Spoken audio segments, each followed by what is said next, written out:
It's a busy month at the Chick-fil-A College Football Hall of Fame. A new exhibit at a new web series honors Black History Month and pioneering players of color. The exhibit is called Blood, Sweat, and Tears and will remain on display through the summer.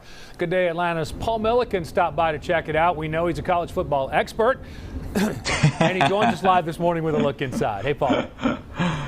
I am now that I've been to the Chick-fil-A College Football Hall of Fame. All right, I memorized everything inside. I'll tell you, whether or not you're a huge football fan, this exhibit is fascinating. Again, it's called Blood, Sweat, and Tears. And some of the players inside may be familiar to you. Others may not be familiar. They may be new names. But all of them helped turn college football into the sport we know today. Yep, different pioneers. So, I mean, you got the Red Tails. When Jeremy Swick digs through the archives at the Chick-fil-A College Football Hall of Fame, he's not just looking for artifacts, he's looking for stories.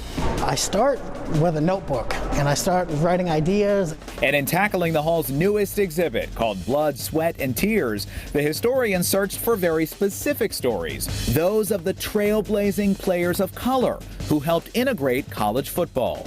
There wasn't necessarily like a Jackie Robinson moment where someone broke the color barrier. Rather, it was over time, you know, maybe one player here, one player there. One of those players is Terry Lecount, but to find his story, Jeremy Swick didn't need to rifle through boxes. All he had to do was take a walk around the building. This jersey right here was given to me. Today, Terry Lecount is the Fan Ambassador Quality Assurance Lead here at the College Football Hall of Fame, a job he's crazy about. I tell most people that I can probably work here for free. But once upon a time, he was just a kid in Florida, obsessed with football. Lived and breathed it. I knew that I wanted to be a professional football player. I had Negro League coaches. I didn't have black coaches or African American coaches. I had Negro League coaches that taught us how to play the game, but they taught us the right way. Lecount ended up at the University of Florida in 1974. There, he became the second black quarterback in Gator history. But even with his jersey on the wall here, Lecount says what he thinks about are the blood, sweat, and tears of the players who came before him. I look at the guys that's in here and try to think about what it would be like to be the only person on that football field. I look at a William Lewis that played in the 1800s. I look at Fritz Pollard, the very first black ball player. So to be surrounded amongst greatness, I'm just privileged to be here. Greatness vital to the story of college football, out of the archives and into the spotlight.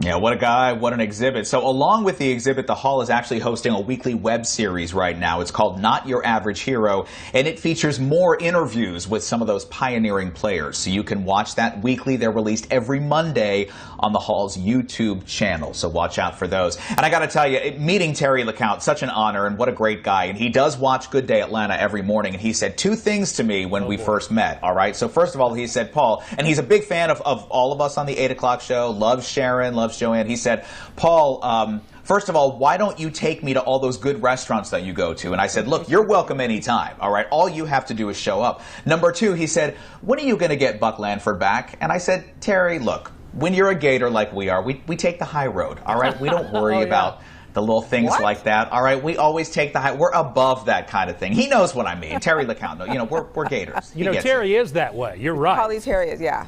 I'll give Terry the benefit of the doubt. Terry. Absolutely. It is interesting you found a Gator to help you tell that cool story, though, right? Yeah. Hey, look, the College Football Hall of Fame, they know where I went to school, all right? I give all the credit to them. It's a great exhibit. Paul, thank you. Thanks, Paul.